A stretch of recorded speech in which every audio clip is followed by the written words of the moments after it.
So Fergus, thanks a million for joining me. As we were just talking off camera there, Ballybunion to the River Kwai. I think I'm pronouncing Kwai right, but my God, like just such a deeply, deeply moving book. Like it just brought me on such a journey. It had everything, like a good novel, a good story, anything it has. You had your villains in it, you had the heroes in it, you had the great characters in it, but then you had just this incredible struggle, I'd nearly say, for survival against the backdrop of romance and all. It was just such an incredible but heartbreaking almost journey.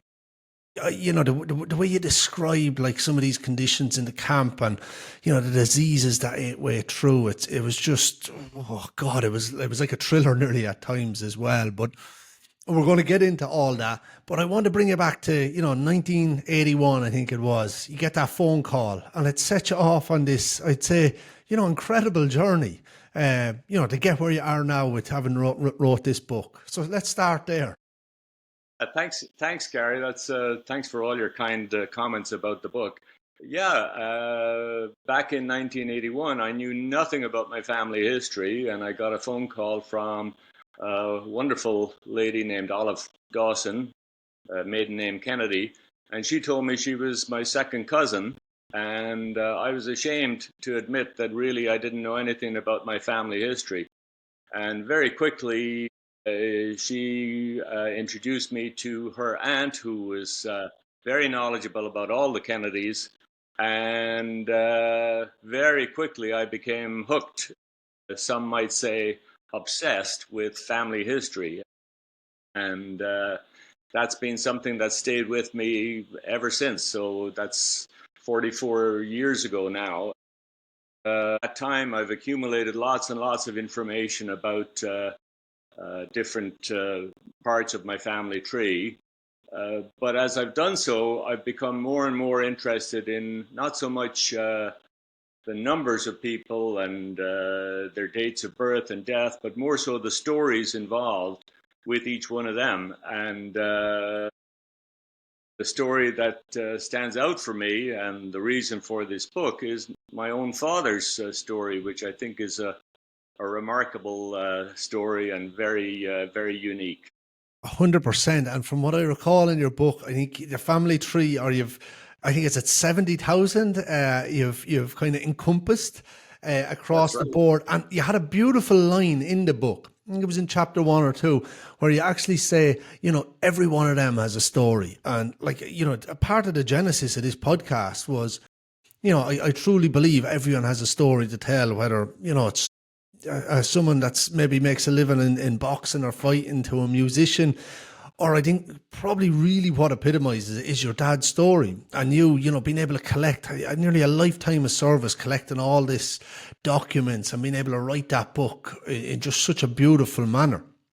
But your dad's story is just such an incredible story. Like, even start maybe with that, and we'll converse throughout the podcast. Yeah.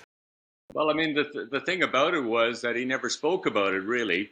I had this vague idea that he had been a prisoner of war with the Japanese, and the instructions we got as children were not to talk about it. And my father didn't really want to talk about it, and anytime we did ask questions, very quickly, my mother was also helping him out and said, no, you're not going to talk about it. And so, it intrigued me. And fortunately, after my father passed away in 1989, then my mother opened up, and she was really the genesis of this, because without her and her stories, I really wouldn't have been able to build the story that I built. So it started with my mother's story, but it involved an awful lot more research. I had to get in touch with the National Archives in Britain, in Switzerland, the Red Cross, numerous books. There's a big bibliography at the end of the book, and I've read all of those. Every one of those books I've read. Lots of internet stuff. It even a medical colleague here on Vancouver Island and one of my patients So really, I just had to try to piece all the pieces of, put all the pieces together of the puzzle to make the story. And like Fergus, like was even like the topic of the war, like that was off kind of limits. It was just a kind of closely guarded kind of topic that you didn't breach. Yeah, that's right, Gary. A couple of times he broke his own rules. One time we were watching the movie, the Bridge on the River Kwai.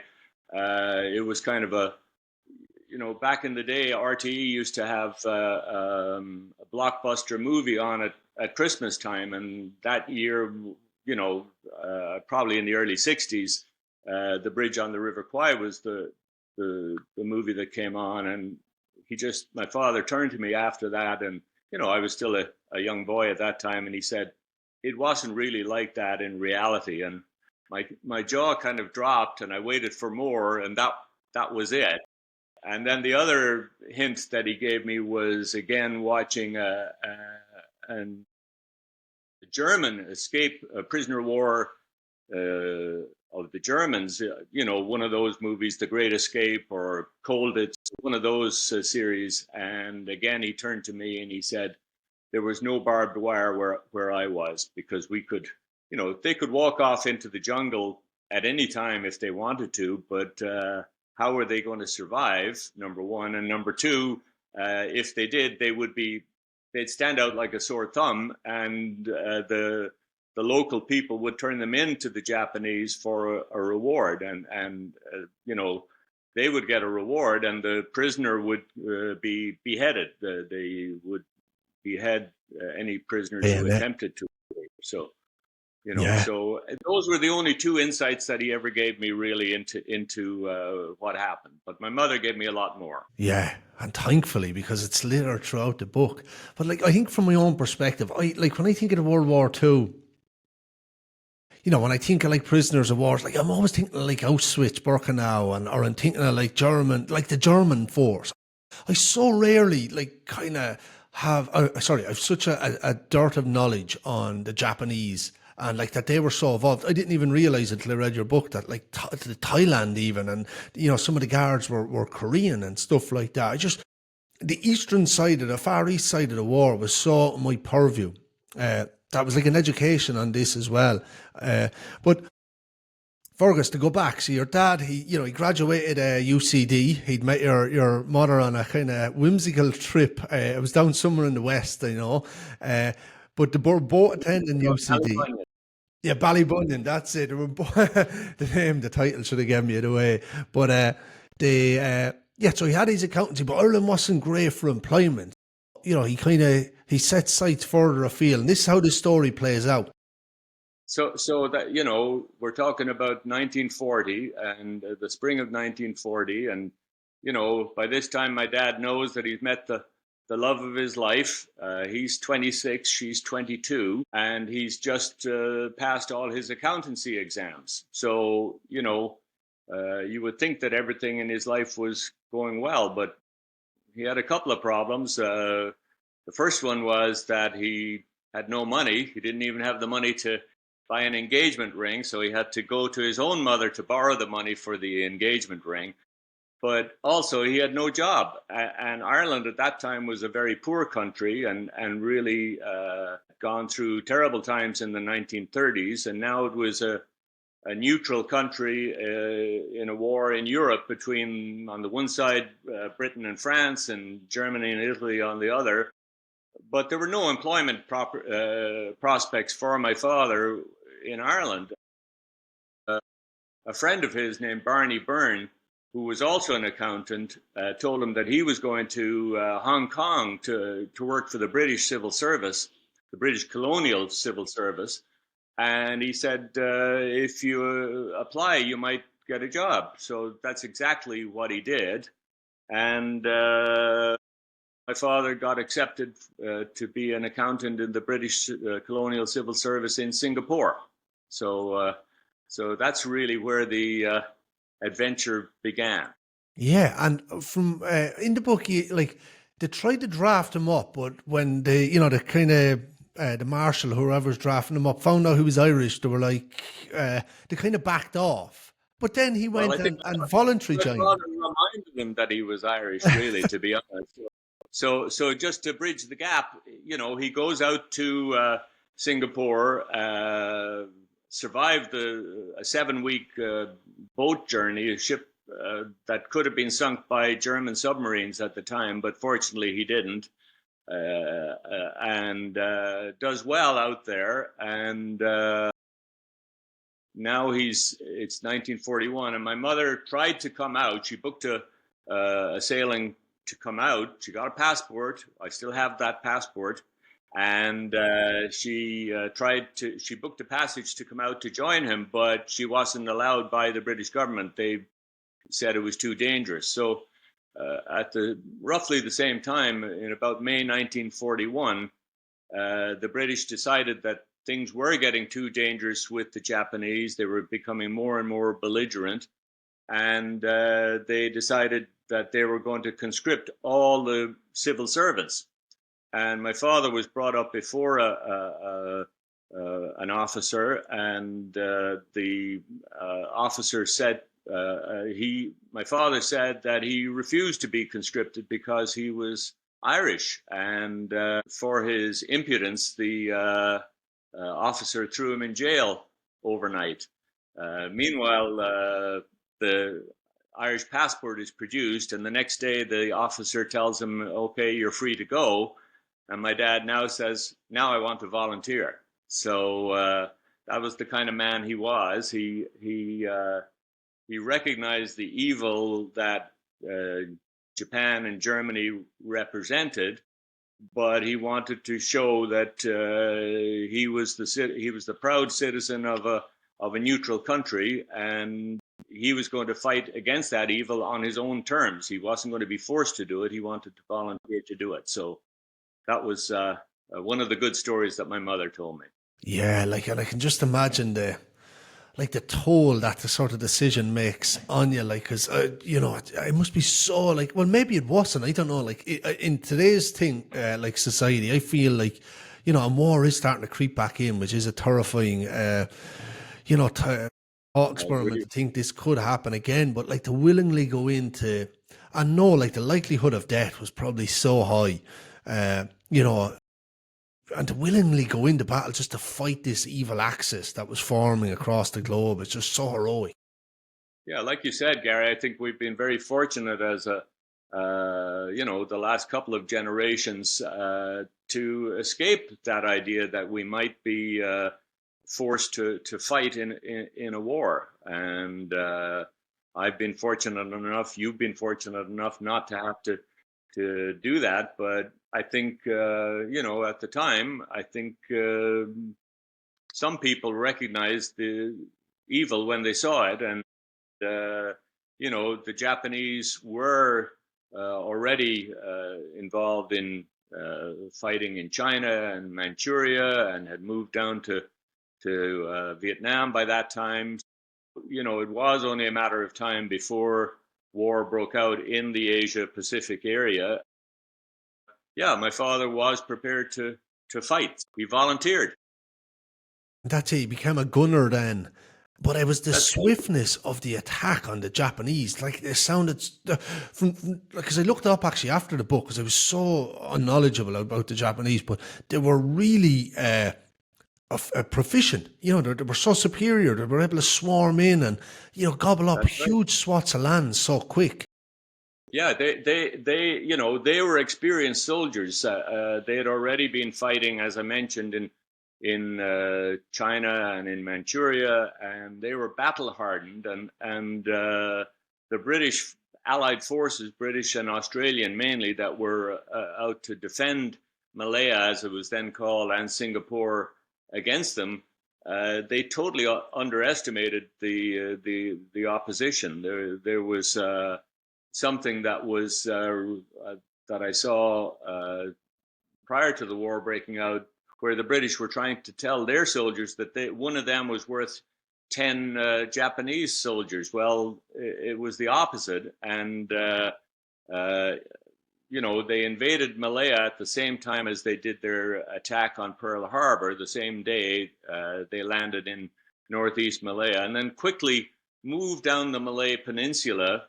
Within 2 months, they were at the doors of Singapore, and the British, the Allied soldiers just kept retreating. They had very poor generals. The soldiers themselves were very poorly trained. They had very bad equipment.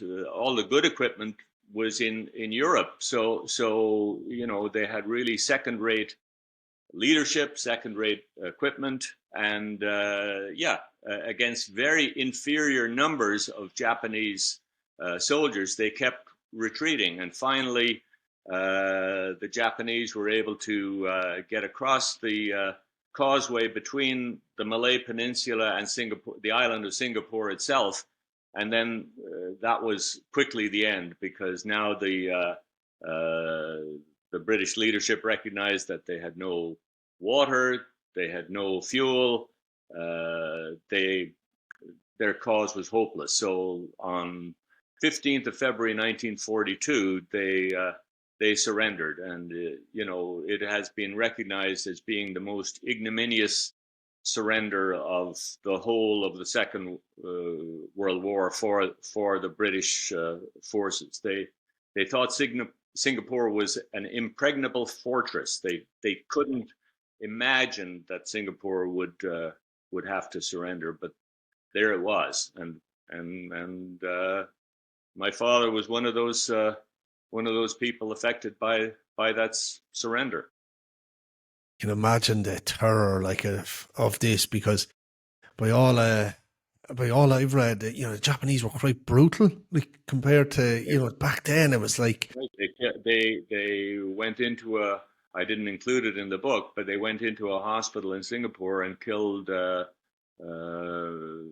patients, doctors, nurses. It was just a massacre. And they did that too with people who were regarded as sympathizers for the Indian government or for the nationalist Chinese. So there were mass executions that were carried out by the Japanese at that time. So they were cutthroat. They were just ferocious. Yeah, and I've had psychologists on before and historians, and almost trying to get to the roots like that. These all weren't psychopaths. A lot of them were taking orders, but it's really hard to imagine a world overrun by this kind of barbarism that is just mass slaughters, that's touching nearly every continent on the planet. It's just this cruelty and dehumanizing of fellow man. It's actually hard to believe that we were humanity was at this within the last 100 years. That's right. And I think that Japan at the time, the government, while the emperor was Hirohito, most of the government was really run by both the Japanese army and the Japanese navy, and they had this military culture of Bushido, which meant that you had to be a warrior, you had to prove yourself in battle, and that really had overtaken Japanese society at that time. And so if you were a Japanese soldier, you had to prove yourself in war and not let down your family by showing any sign of weakness. So they certainly did. Yeah, definitely. But so your dad, so Don at this stage now, he's after being captured. He's a POW, still in Singapore. But he does get transferred. I think I have the word here. It was the Sweat Army is what nearly it kind of becomes into.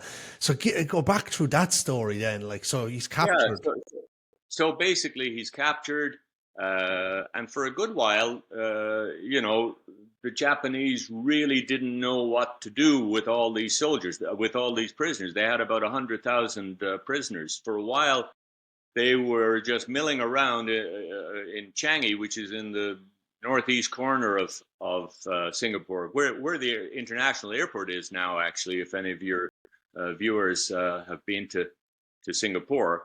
And funnily enough, during that time, my father had a chance encounter with his brother, who was a priest who had volunteered to be a chaplain on one of the last ships to come into Singapore. So can you imagine that in the midst of all this chaos, two brothers from Ireland running into each other, neither of which knew that the other one was there. So that's a good illustration of the chaos that was there. Eventually, the Japanese came up with an idea about what they were going to do with the prisoners, and that was to really turn them into slave laborers. They had a huge empire by this time. By the middle of 1942, they really had an empire that stretched from the Aleutian Islands near Alaska down to the Solomon Islands near Australia, and all the way across to Burma, knocking on the door of India. So they had a huge empire, and they wanted to, for Burma, they wanted to try and get a means of making transfers from and to Burma easier. Really, at that time, there was a 2,000-mile trip by sea from Thailand, from Bangkok, all the way around to what was then called Rangoon, the capital of Burma. And they knew that their shipping was going to be more and more threatened by British and American shipping. So they decided to do a rail corridor between the two, and that became known as the Thailand-Burma Railway, or now, thanks to Hollywood, it's called the River Kwai Railway, or what I really refer to it as the Death Railway. So they decided to build a railway, and really they had no heavy equipment. But what they did have in huge numbers was slave labor, and that was what the prisoners became. So they transferred over 60,000 prisoners of war from, generally, not all, but most, from the Singapore area. And my dad was one of those, and their mandate was to build this railway through unexplored jungle with no roads in the shortest period possible. And in the end, it was built in about 15 months, from June 1942 to October 43. So an amazing achievement, but it was achieved at the cost of a huge number of lives, and the Japanese just didn't care. Yeah, and like, even the people that survive, what stays with them, like, I can only imagine. Because when I was reading this, the minute I heard Burma, I just thought of a Burmese python, and that, like, in that jungle, like, just the level of, like, insects, like, I know the mosquitoes and stuff, like, the disease they're spreading anyway is number one. It's just torturous, but like the spiders, like, I know Pavillard gets hit with a scar, puts his hand into a box at one stage and gets stung with a scorpion. But can you imagine the terror, not just the Japanese, like, the guards' cruelty, but like what was alive in that jungle must have been so frightening. Like at night, where you'd be here rustling around. I agree. I don't like snakes for sure. So and my father actually was very squeamish about most things. So for him to be thrust into that environment must have been terrible. But really, you didn't have much time to think about it, because you had these brutal guards who, as you said, Gary, many of them were Korean, and they were, the Japanese were cruel to them, and they passed on the cruelty to the prisoners. So, you were expected to do this manual labor all day long with really practically nothing to eat except maybe 2 or 3 balls of rice in a day. And, you were clearing jungle, you were building embankments to level out the gradient of the railway, you were putting down sleepers and laying track on top of that.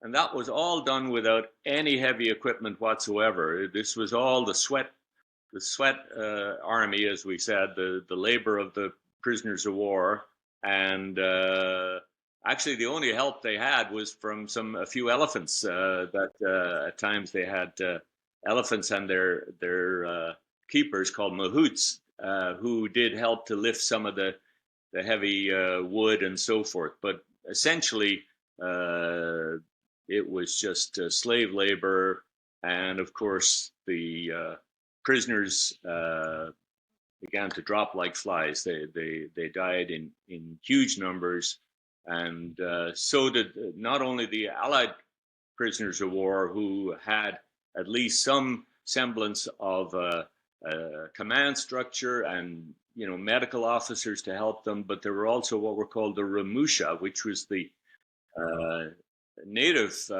workers, and they came from all over, from Malaya, from Burma, from Sri Lanka, from Java, from all over.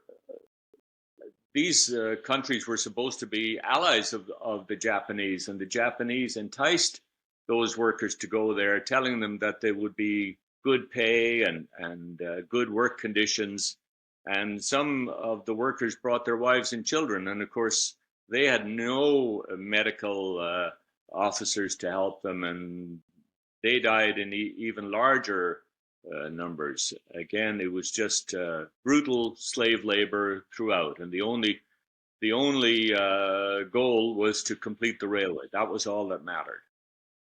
Yeah, and I think one of the more devastating blows your dad done, and D Battalion and all the prisoners of war would have got dead was when I don't know, some mad decision, this Operation Speedo, and it was like, we want to build it quicker and quicker and quicker as people are dropping dead from malnutrition. Cholera, I think at this stage, had ravaged through the camps, and it affected them local workers. I remember you describe it in the book, but they got like cholera just ran through them, like just. Yeah, that's right. This was June 1943, and cholera broke out along the river, and cholera is one of the most devastating gastrointestinal diseases that you can get, and people die very, very quickly of dehydration. And as we've mentioned already, my father's battalion had an amazing medical officer named Stanley Pavillard, and he managed to concoct a method of giving some intravenous fluids to some of the prisoners who otherwise would have died. But the Ramusha had no medical officers, so they died in huge numbers. But even with the Allied prisoners, they were dying in huge numbers as well. My father buried 21 of his colleagues in one day. He was on duty, burial duty, because he was already starting to get sick himself. So he was put on burial duty, and one of the days that he was doing that, he had to put 21 of his friends and colleagues into a mass grave. So that must have been just the most horrific experience you can possibly imagine. Oh yeah, and that takes a toll. Like with the night sweats, the PTSD. Like I think like that, because that probably lingers so long in the psyche. Just seeing having to pretty much bury like 21, like even to bury one person, people will grieve and they'll be torn apart from.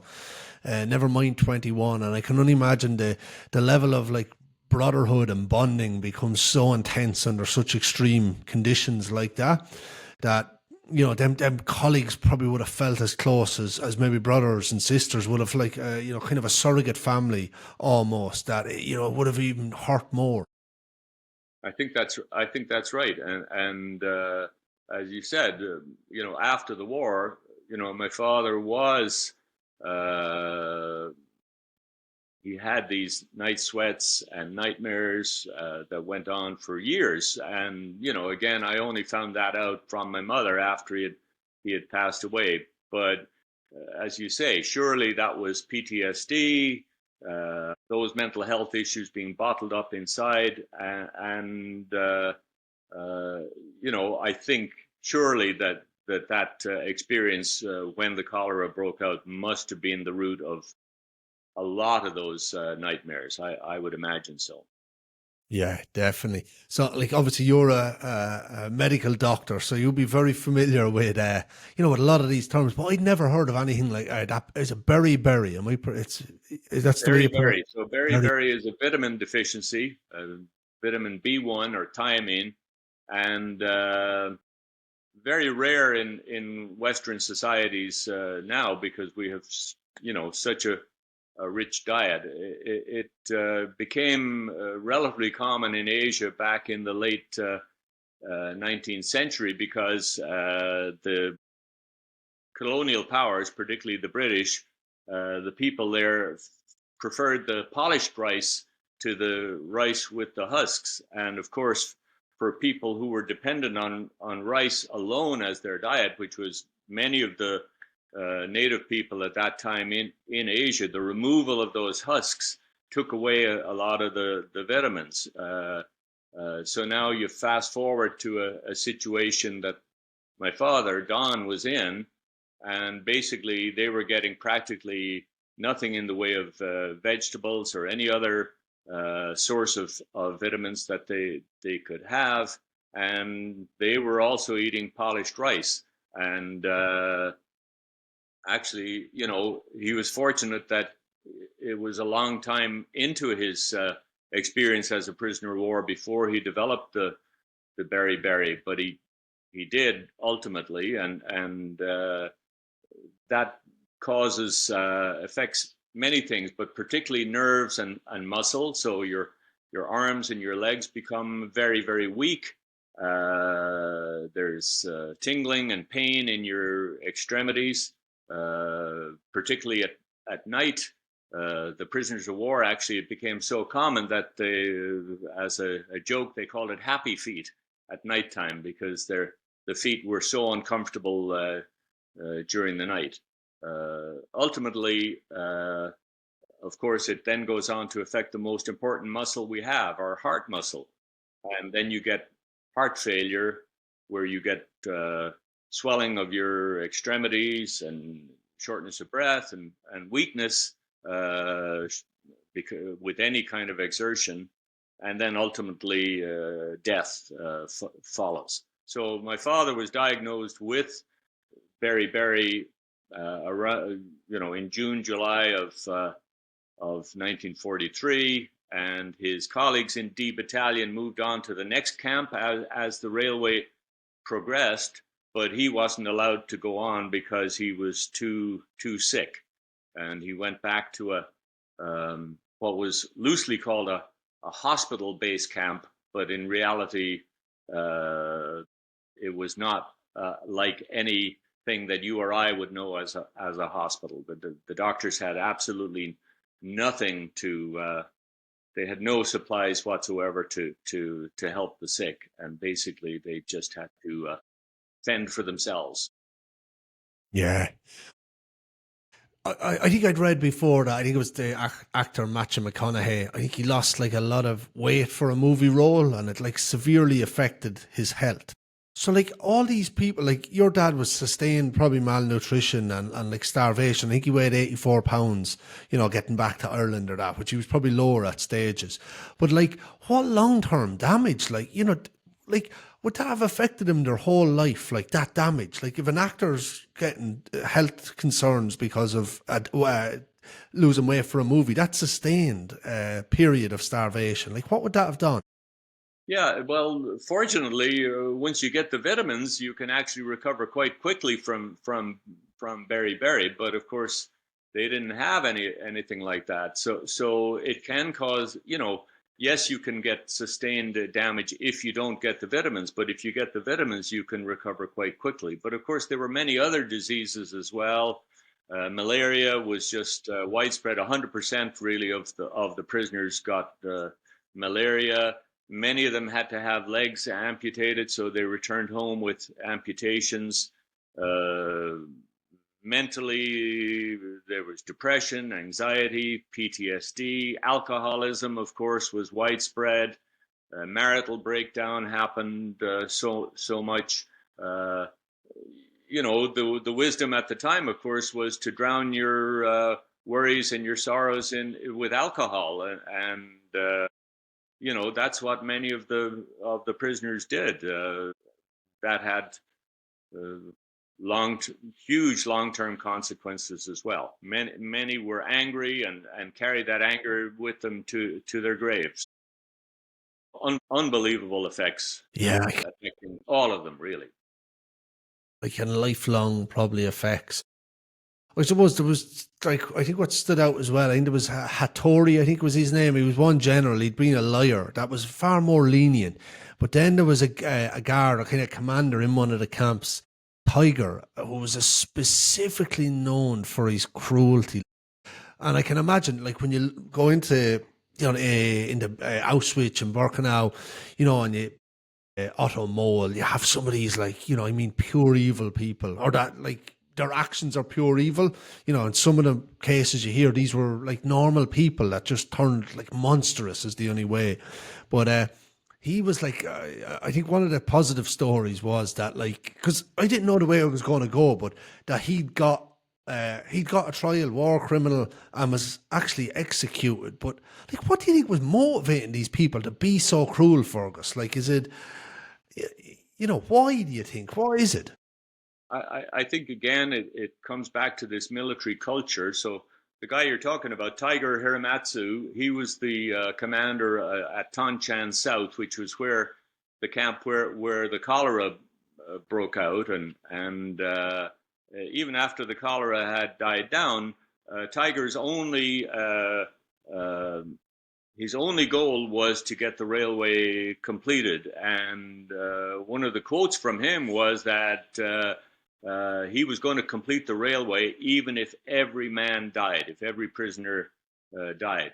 And, I think that comes back to that military culture. And, he had superiors, so he had to listen to his superiors. And then the people below him, he ordered them around. And when there was a shortage of workers to actually go out to build the railway, he thought that he could do better than the Allied medical officers. So he would arrange inspections at all times of the day and night. This was in the wet season in Thailand. So these poor prisoners, including my dad, who could barely stand, they had to prop each other up to while Tiger was doing his inspections. And sometimes if he thought somebody was faking, he'd beat them, and they would fall down, and he didn't care. They just had to get back up again, or he would beat them some more. So yeah, after the war, he was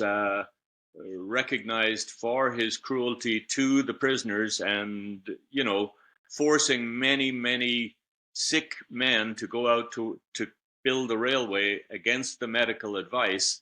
And he was found guilty of war crimes and was executed. Thankfully, because I think some of the cruelty that was endured, like even to force people, like when you're weighing, less than 6 stone as an adult male and forced to work, like I think when Operation Speedo came in, it was at 9 till or 6 a.m. till 9 p.m. or something insane on no food.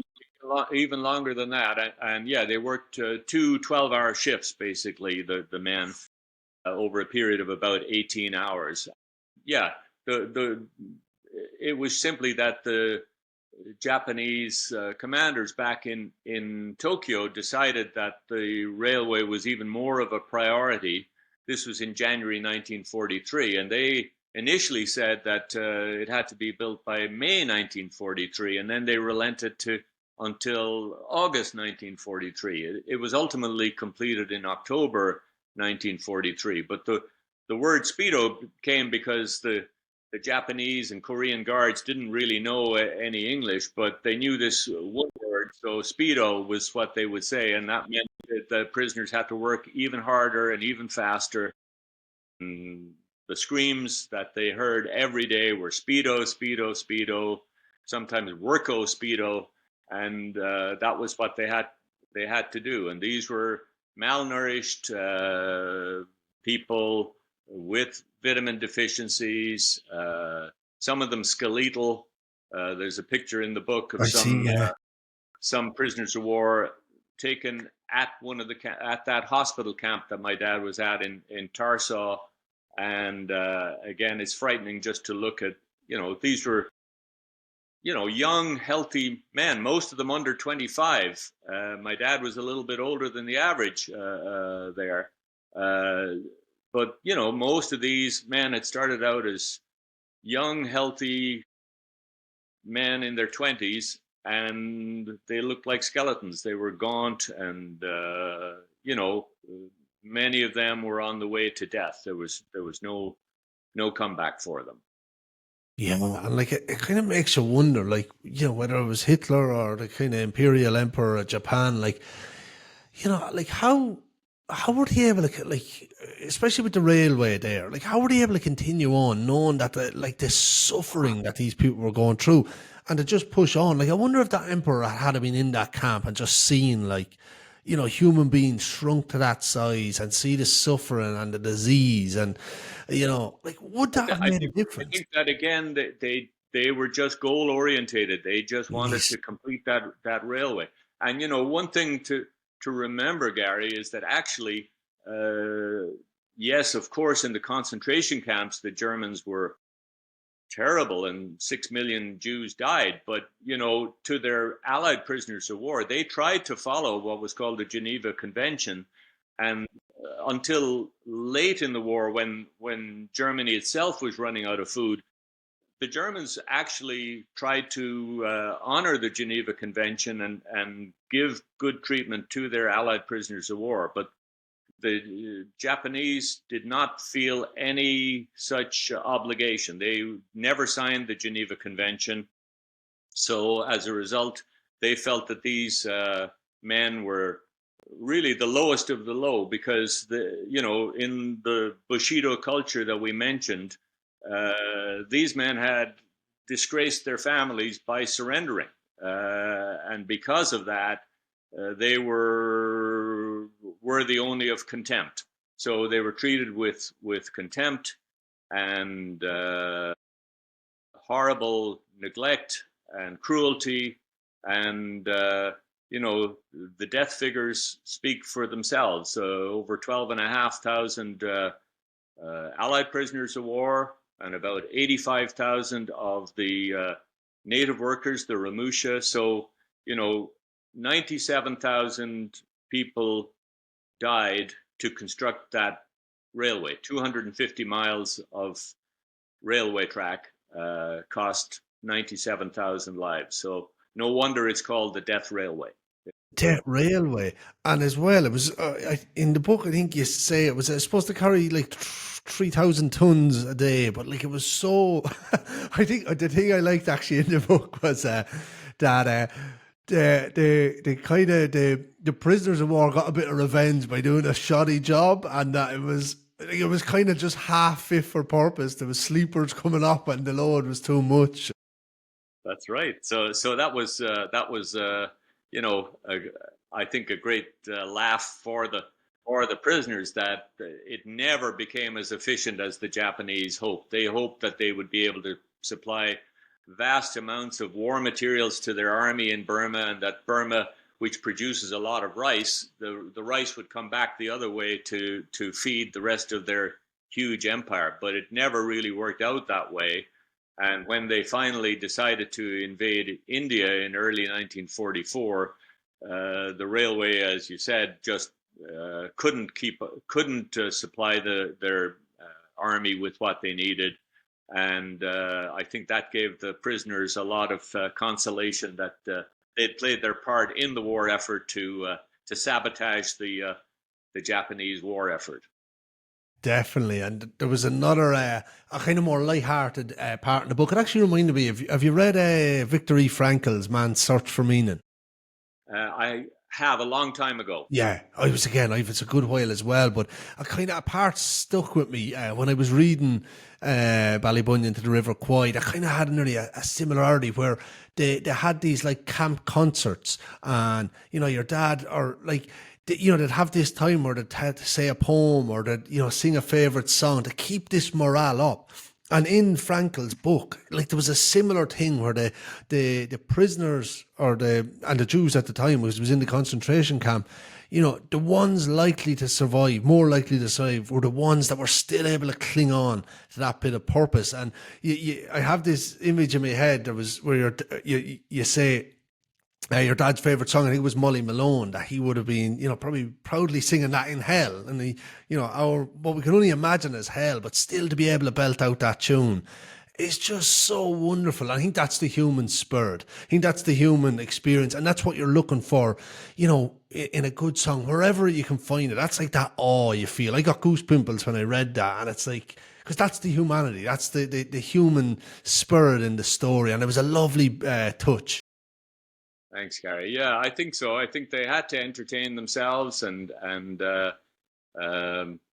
maybe we should go back to the Berry and tell that story that you know, when they were in that hospital camp, you know, the prisoners were left to their own devices. Many of them, like my father, could barely get off their beds, and to keep up morale, they would go around the entire hut.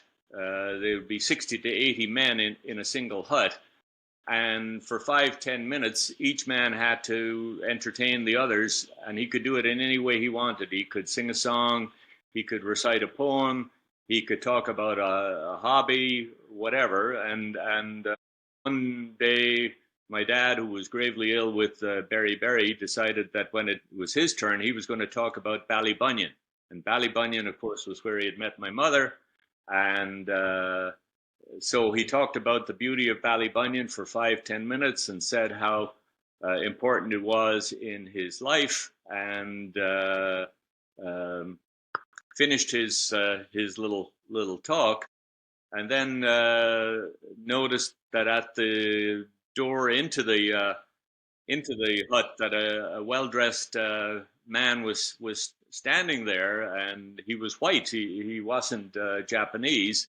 And the next thing, the man came down and stood by his bed and said, "Are you the person that I heard talking about Ballybunion?" And he said he was, and he said, "You sounds like you're Irish." And the man was an Irish doctor doing a Red Cross inspection, one of the very first Red Cross inspections that the Japanese had allowed.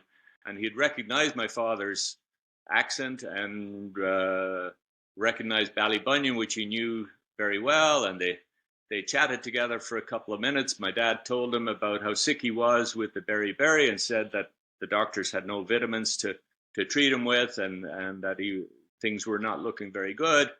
And finally, the Irish doctor shook hands with my father, and unknown to the Japanese guards who were standing at the end of the hut, he slipped my father an envelope containing some vitamin pills, and those were what saved his life. So yes, the very fact of talking about Ballybunion not only kept up his morale, but actually was a lifesaver.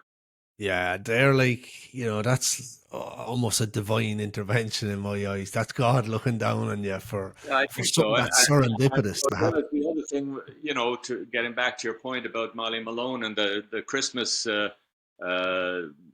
concerts that they would have, you know, these were big things. These were important things to keep up the morale. They had very little to keep up their morale, and as you said, many of the men who felt they had nothing to live for, you know, they just gave up, and they didn't have the will to fight on, to you know, because every day they had to fight just to stay alive, and you know, some eventually just didn't have any more fight in them, and you know, would stop eating and drinking, and very quickly would pass away within a few days. So horrible. Again, like, I think it's, you know, and it was interesting as well, but like that Christmas was like, they did kind of get to celebrate it.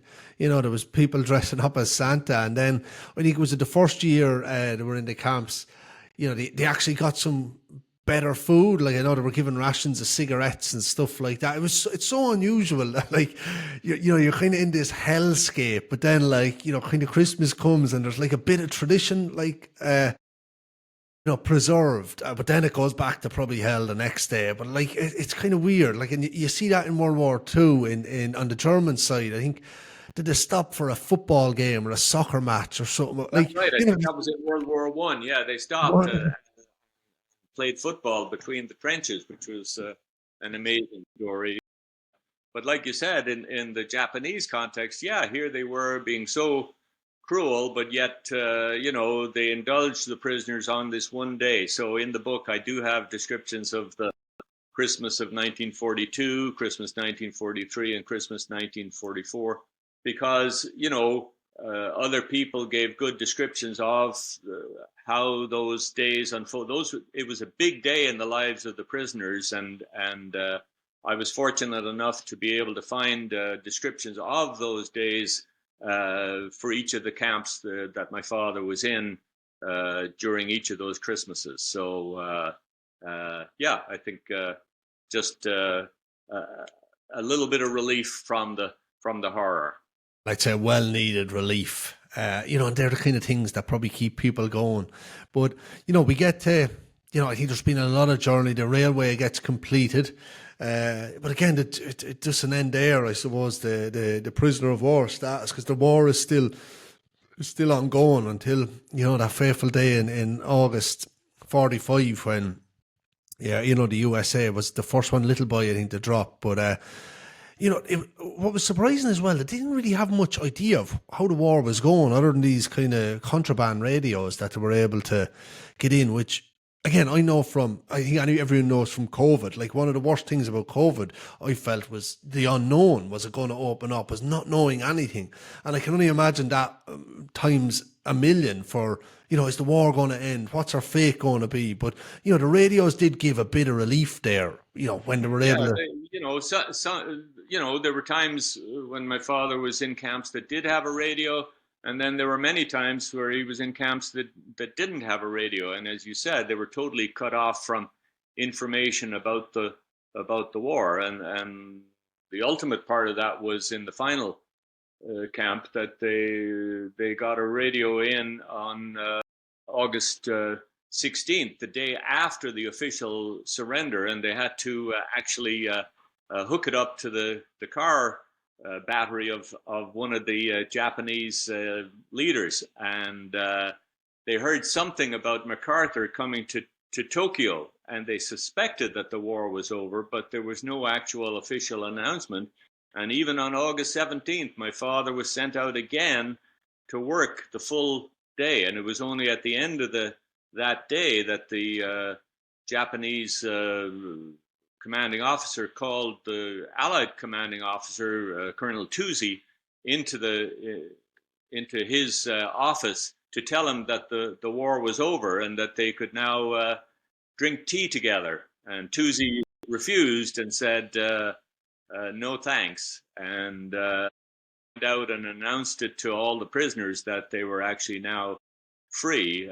And the interesting thing was that the response was really just muted relief. They did the national anthems of Britain and Australia and the Netherlands, but really the prisoners were so weak and so exhausted that you would imagine that they would be jumping up and down and screaming, but really the response was very muted. It was just relief. That they had lived through this terrible experience. For my father, it was 1,280 days. And, it was just a muted response to that they had survived and that they would go home. Yeah. And I think they were lucky at that stage, because a lot of the prisoners were being, I think they were going to be kind of executed by from what I get from the book. There was an order that had gone out that if the Japanese had to retreat, that they were not to take the prisoners with them, that they were to execute them, and they could execute them in any way that they wished. And in that camp that my father was in, Nakhon Nayok, the leadership had decided that they would machine gun the prisoners, and that invasion of Thailand was supposed to happen within 1 to 3 weeks of the Japanese surrender. So if the war had gone on for another 1 to 3 weeks, he would have been machine gunned to death. They had no means to defend themselves, so they would have been executed in cold blood. Yeah, which is frightening. To even think about, like, just, the horror that would have been. But even so even when, I suppose, emancipation comes, the journey, to get from the Far East back to Ireland isn't an easy trek in that day either. And I suppose that was its own journey in its own right.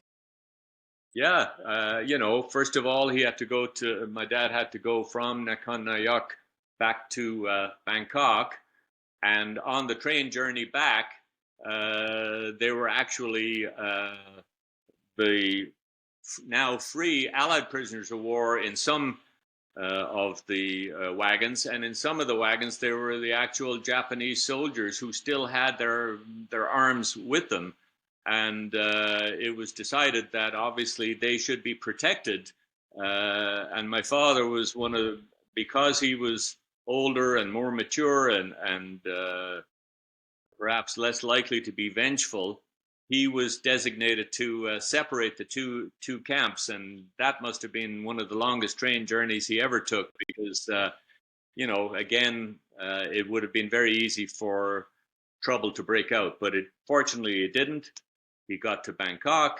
He then had to stay there for several weeks and finally got a plane to Rangoon in Burma, and then had a journey back on a ship from Rangoon back to Liverpool in England. And when he got there, he then had to write up a report of his wartime experiences, all the different camps that he'd been in, and I still have that record as well. We got that from the British National Archives.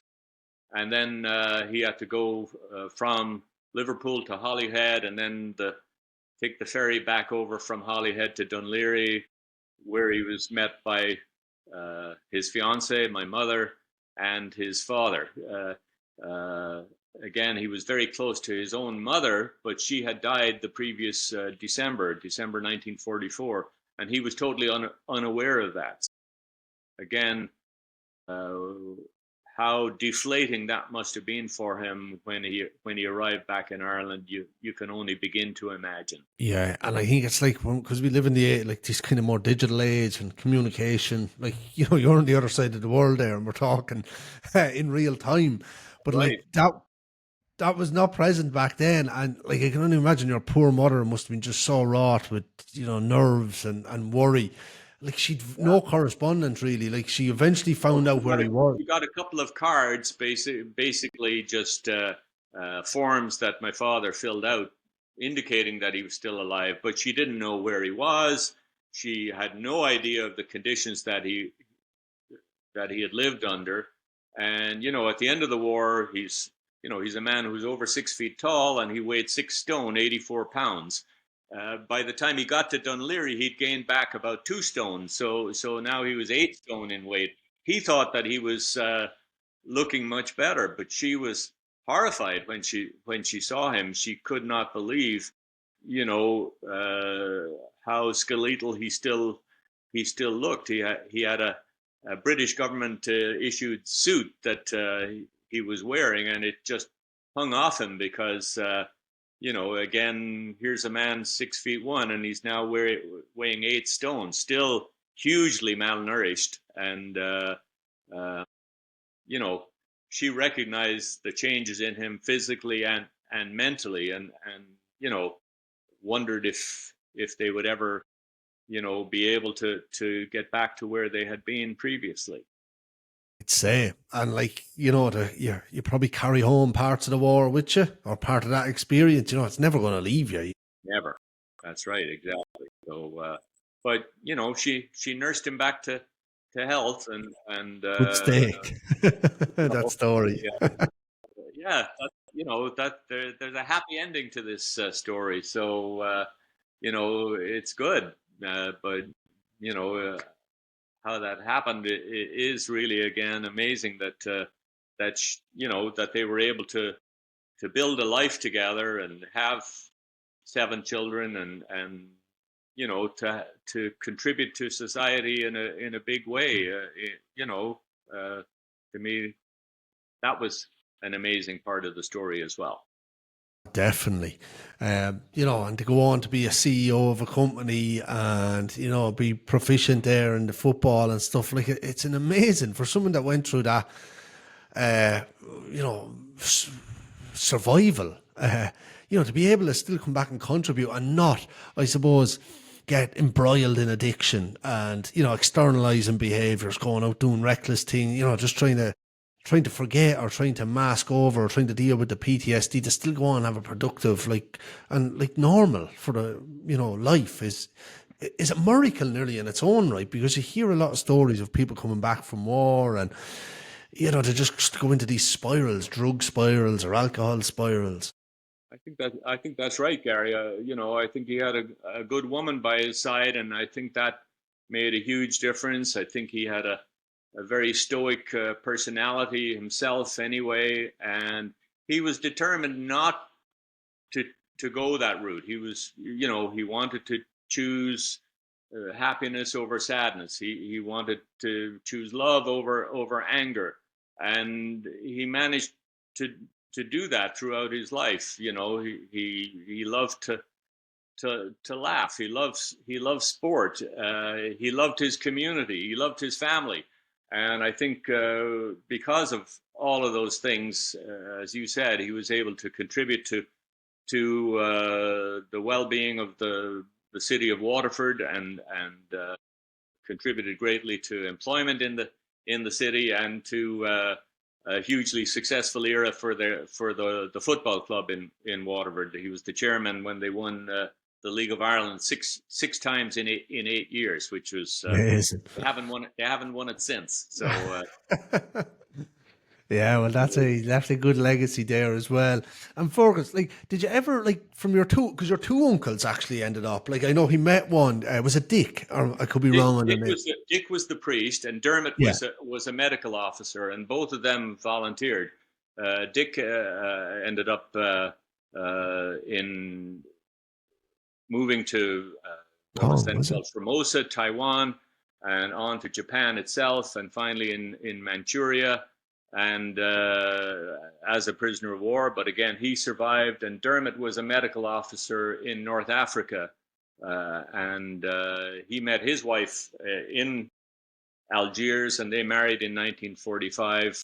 So again, they had their own stories to tell, but I really never did get a chance to ask them about it. But again, they were, well-adjusted men as far as I could tell, and my Uncle Dermot was my favorite uncle. He was a frequent visitor to Waterford, so often met up with him. And he was a surgeon in Limerick.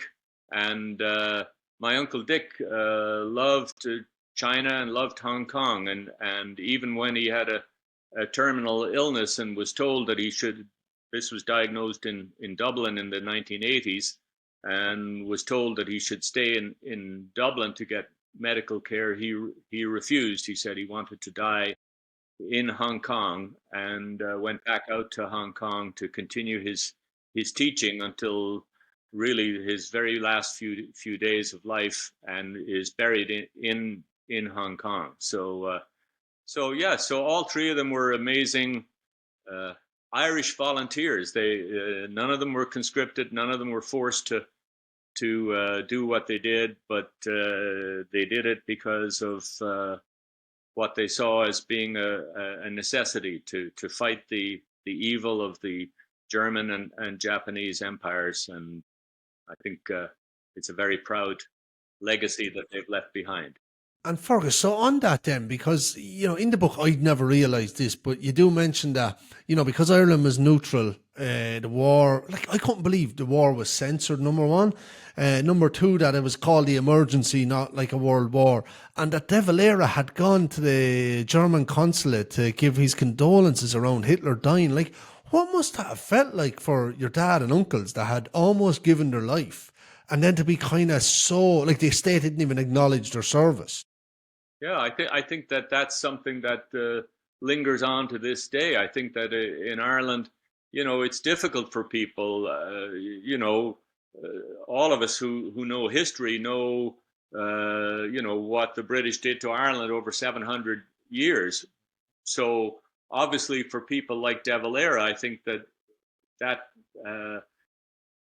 hatred or animosity carried on. But for many people in both the First World War and the Second World War in Ireland, their sons volunteered to fight, and many of them gave their lives. And I think there is a movement now towards more recognition of the bravery of those people, and what their families suffered as a result. But it's still it's a difficult balancing act, I think, for Irish people to on the one hand recognize that that people did these things in the second and First World Wars and were so brave to do so, and yet we still have to get over the British colonization of Ireland for hundreds of years. So it's a difficult balancing act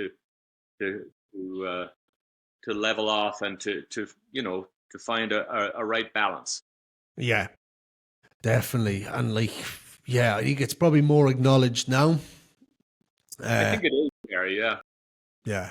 And I think it's not the people, like, I don't think they're acknowledging their serving like a foreign army. It's what they did to fight forces of evil. And I think it's individual courage, not like the whatever uniform, the war. It's the toll they had to take on their lives should be acknowledged, I think. But yeah, Fergus, like, it's just such an amazing story. Like, how long did the book, like, obviously I know you were years researching, collecting all the bits, and but how, like, when you sat down then day one to put pen to paper or to type out, like, how long did it take to get out? It probably took me about a year to actually compact it all. I had a huge amount of information. I'd been collecting bits and pieces over the years, memorabilia, etc. And family members had said to me after I retired from my medical career, they said, you've got to write down this story. And initially, the idea was to really just to keep it for future generations of the Kennedy family. But as I wrote it and as other people read it, they said that, this is a story that other people will love and that people will want to read. And so I listened to them and submitted it to Gill Books, and they've kindly published it. And the response has been terrific. It's beyond my wildest dreams how successful the book has been so far. Yeah, definitely. And like, I think you say at the end of it, that like your dad's bravery and all that, like, he was your hero. And I think it's such an incredible way to honor his legacy, that his story gets out from someone that, like, probably, couldn't talk about it. But like, I think, he'd be so proud of probably hearing that story back, because it's so amazing. And it's such a human story that, like, survival and to be able to withstand struggle and to still come out of it, and a happy ending in the end. But like, probably the horrors, it felt like it was never going to be. But it's such a human story. I think that's what really connected me so much to the book. And to all the listeners, we've only touched the surface on this, so if you think you heard the story, you haven't. I'm going to put the link in the description. Go out and check it out. There's so much we haven't got to cover in this podcast, and you won't be able to stop turning the page. That's the way I found myself anyway. Thanks, Gary. It was a labor of love, and I just hope that I've done my dad proud. That was my goal. Yeah, well, I can only imagine he's beaming from up above because yeah, just an incredible way. Like if I have a son someday, I hope he writes so good about me. But look, Fergus, I really appreciate you coming on again. And I was reading that book, I was just like, I'd love to just hear more. Get them little nuggets of information that you sometimes you can only get when you speak to the author. So I really appreciate you coming on, sharing the story, and delighted this wasn't just a Kennedy book that you were going to pass on, that it got to the public domain. So yeah, just thanks so much. Thanks, Gary. I really enjoyed it. Brilliant. I will put all the links down and where to connect with Fergus and all. But yeah, I encourage everyone to check it out. Thanks a mil, Fergus. Thanks very much, Gary. Take care.